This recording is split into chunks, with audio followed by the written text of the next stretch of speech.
And with that, it is now time to call upon our guest of honor for her closing remarks. She's an author, researcher, senior Fulbright fellow, public speaker, development coach, psychologist with a PhD in business administration from Osmania University, Hyderabad, India, independent director on the PNB board, director on the board of IMT Ghaziabad, published over 9+ books, and a visiting faculty with the London Business School. Let's give an iconic round of applause to Dr. Asha Bhandarkar, advisor HR T Hub, former dean and distinguished professor org behavior, IMI Delhi. Good afternoon. So I know the feeling.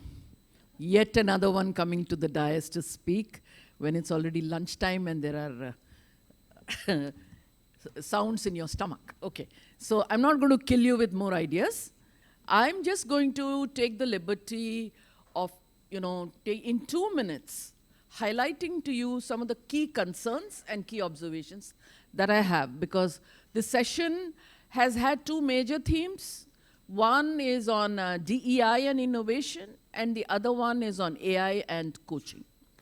And each speaker has highlighted some key things which I would like to now bring to your notice in closing, okay? So, as they say, there is something called a recency effect. That is, what you hear last is what registers most in your mind. So I look at Mr. Arvind Agarwal's presentation, and what comes to my mind is the key factor here, ethical business. I think that he has wonderfully brought out, so thank you for that. And by the way, I applaud all speakers for the hard work they have put in and made presentations, because I think a lot of ideas have come to different people's minds just by listening to these 7-8 people. So if I see the two Kamats, Rajesh and Sanjay, what has come to my mind is that, okay, number one, how beautifully he has expressed, that is Rajesh, I think. Forgive me if I'm mixing the names. Oh yeah, no, it's Sanjay. Sanjay, the way you have brought out that, the partnership between human intelligence and AI, and that there is co-pilot. It's a co-pilot, that is AI is your co-pilot. I think that's very beautifully summed up. Thank you for that. And if I look at Rajesh, you have very beautifully highlighted that, hey, listen, you don't have to learn about diversity from the world around us. Learn about it from around us where we live. And in fact, the greatest diversity melting pot is this country. The challenge is, how do you bring it to the workplace? Make it fair and give everybody the opportunity to, flourish, because everybody has talent, as has been highlighted by a couple of presentations. Further to this, Dr. Katau, I want to applaud you and appreciate for bringing out AI coaching and its limitations, because after all, what a human being can do, which he beautifully has highlighted, no AI can do, at least at the current level of evolution. What Sam Altman, Elon Musk, and that whole world would like us to believe is that in 10 years, 20 years, 30 years, it's going to evolve and be better than human beings. I don't know. Only the future will tell us, right? Then if I look at what Shivin Tikku has brought out, and this is where some serious questions come to mind. Most importantly, if AI is going to become such an integral part of our lives, how are we, and it is going to be, where it gives human beings immense power. It gives a manager immense power. Today, I mean, when we talk of toxic work environments, why is it toxic? Because, technology is being used to even spy on moment to moment what an employee is doing. And that is a very basic utilization of AI, right? Very, very basic utilization of technology. So, therefore, teaching ethics so that there is ethical use of AI is going to be, I think, a very big future challenge for all of us. And lastly, what bothers me personally and concerns me is, and I've seen my students use ChatGPT, okay, and how quickly over-dependence on technology dumps us down as human beings, how our natural cognitive capabilities get dulled over time. And I don't know how much bad and worse it's going to become. I have no idea. So as over-dependency happens, as degradation of human capacity happens, so what next for human evolution? Unless we keep, going up the curve in terms of our creativity and in terms of our consciousness, in terms of our wisdom orientation, what's going to happen to human beings? That's the constant challenge. Thank you very much for your listening. So we just request Dr. Asha to please stay back, as we'd request our leadership of this entire plenary to please join us on stage. Could we have Dr. Katao, Mr. Tikku, Mr. Upadhyay, Mr. Deshpande, Dr. Nandi, Mr. Kamath, both Kamaths actually, Mr. Rajesh Kamath, Sanjay Kamath, and Mr. Agrawal to please join us. We'd request all of you to please join us. We'd also request, in terms of presenters, if we could have Sandeep Parwal from SPA, the financial advisors, Dhan Bhatt from Bharat Exchange, Dr. G. Ramesh Kumar from MSME Bharat Manch, and Lakshmi Narayana from Equip Foundation. Also, if we could request Shubh Jain from Vardhaman also to join us. All our presenters as well. Please first join us in the group photograph, and then we'll do the individual felicitations. So, of course, Dr. Narendra doing the honors to the lady in the center. And of course, we request individual felicitations. Dr. G. Ramesh Kumar, if you can start from the center. Thank you. Ladies and gentlemen, a big, big round of applause for all our leadership present on stage.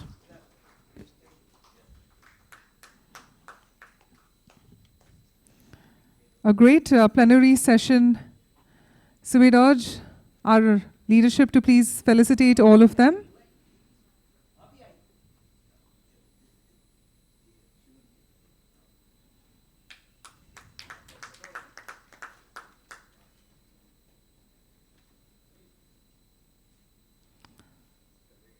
Dr. Narendra, if you can. All right. These are the girls who have been working behind this concept with Dr. Narendra. So let's give both of them a big round of applause. Priyanka and Ankita, if you can do us the honor of felicitating our speakers. Start with Sir out here. If you can you please join us in the center? Let's get them both in one frame. And Priyanka, if you can do it to the lady out here. If you can give a... Yes, to the lady out here. Priyanka, if you can. All right, let's keep the entire team in one frame. Ankita, if you can join as well for the next three presenters. Sir, if you can please step forward. Dr. Narendra wants to make everyone come to the stage at the end. Absolutely, absolutely. How do we not get him on stage?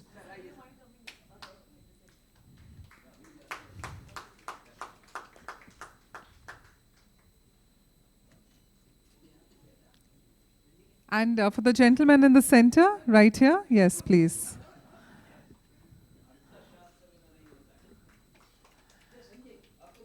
Thank you so much. Sanjay has been given, but yes, we'll request him to join us for a group photograph. All right, so ladies and gentlemen, as this continues, we'd like to break in for the lunch break. For all the ones who are in the room, if you still do not have your lunch coupons, please proceed towards the registration desk and collect the same. We're going to be resuming back at 2 p.m. Indian Standard Time. So please feel free to step out for your lunch. Thank you so much.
Gentlemen, may we request you all to be seated as we're about to begin with the plenary session 5, all about equity markets, debt market, venture capital, private equity, and other innovative instruments supporting the endeavor to become a Viksit Bharat. So with that, let's first of all call upon our first speaker for this session.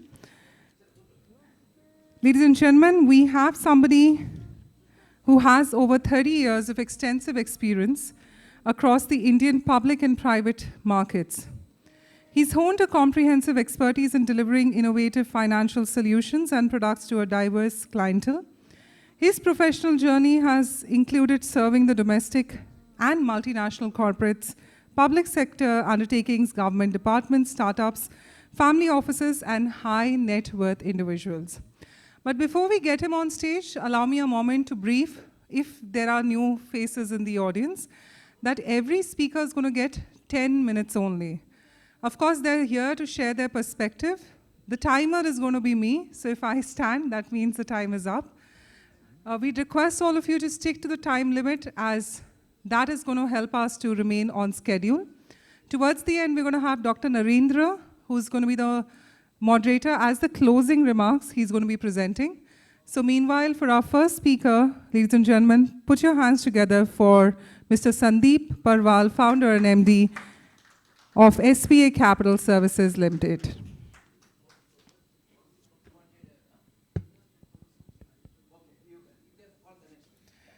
Do we have Mr. Venkat N. Chalasani in the audience? Yes, perfect. All right. Allow me a moment to officially introduce you, sir.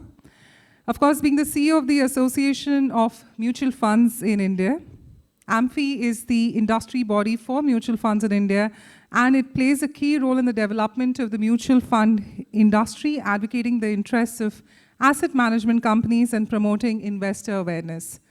We'd, of course, request his expertise to be endowed on the stage with his talk. So let's give him a warm, warm round of applause as we call upon Mr. Venkat S. N. Chalasani.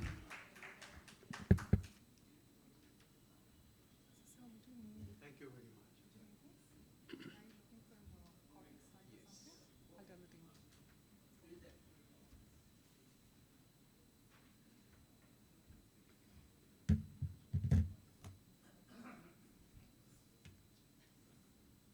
Oh, then I'll manage with this. Can I have the presentation, please? Yes, sir. Presentation done, Yeah, before we have the presentation on the screen, first let me thank Dr. Narendra for having me here. Good afternoon to all of you, ladies and gentlemen. Thanks for having me here, for making this presentation. What I'll do is I'll make a presentation on what mutual fund industry, how it is shaping up over the years. And post that, we will take the questions on how we plan to take it forward, what the presentation talks about, what it is now, what are the challenges that we are facing, and how we're going to take it forward. If you see the journey of the mutual fund industry, if you are starting it from 2014, where it is 10 lakh crores, and I keep talking about it because at that point of time, I was in charge of the treasury operations of State Bank of India, and I was handling the overall assets of more than 10 lakh crores. And my State Bank of India investments alone used to be 10 lakh crores, whereas the mutual fund industry used to be around 10 lakh crores. But as we speak now, it took 3 years for it to grow from 10 to 20 lakhs. And from 20 to 30 lakhs, it again took 3 years. And from 30 to 40, it took 2 years. 40 to 50, it took around 12 months. And from 50 to 66 lakh crores, as we speak now, 67 lakh crores, it's just 12 months it has taken. In fact, the 10 lakh crores has happened just in a period of 6 months. That's a phenomenal growth. And I would just like to show you what our Honorable Prime Minister had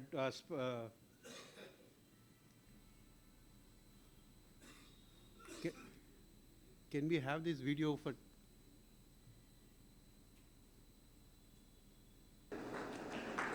मैं आपको एक और आंकड़ा देता हूं। यहां इस hall में ज्यादातर लोग ऐसे होंगे जो म्यूचुअल फंड में इन्वेस्ट करते होंगे। साल 2014 में देश में लोगों ने करीब 9 लाख करोड़ रुपए म्यूचुअल फंड में इन्वेस्ट कर रखे थे। अगर मैं साल 2024 की बात करूं तो आज देश के लोगों ने 52 लाख करोड़ रुपए, उससे भी ज्यादा म्यूचुअल फंड में इन्वेस्ट कर रखा है। ये इसलिए हुआ है क्योंकि हर भारतीय को ये विश्वास है कि देश मजबूती से आगे बढ़ रहा है, और जितना विश्वास उसे देश पर है उतना ही खुद पर भी है। हर भारतीय सोच रहा है मैं कुछ भी कर सकता हूं, मेरे लिए कुछ भी असंभव नहीं है।